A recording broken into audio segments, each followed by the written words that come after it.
নির্ধারিত সময়ের কয়েক ঘণ্টা বিলম্বের পর ১৯ জানুয়ারি স্থানীয় সময় বেলা ১১টা ১৫ মিনিটে বহুল প্রত্যাশিত যুদ্ধবিরতি কার্যকর হয়েছে গাজায়।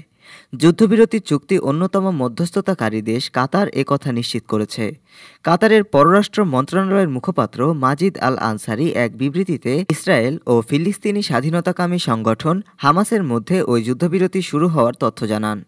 মুখপাত্র বলেন, গাজায় যুদ্ধবিরতি শুরু হওয়ার পর আজ ইসরায়েলের কাছে ৩ জিম্মিকে তুলে দেওয়া হবে।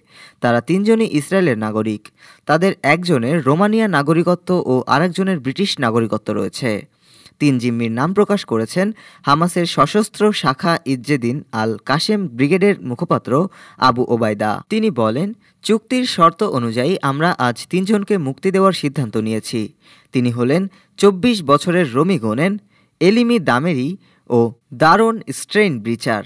এর আগে ইসরায়েলের প্রধানমন্ত্রী বেনিয়ামিন নেতানিয়াহু হামাসের কাছে জিম্মি হওয়া ব্যক্তিদের মধ্যে যাদের মুক্তি দেওয়া হবে তাদের তালিকা প্রকাশ না করা পর্যন্ত সঠিক সময়ে যুদ্ধবিরতি কার্যকর হবে না বলে নানা তালবাহানা করতে থাকেন।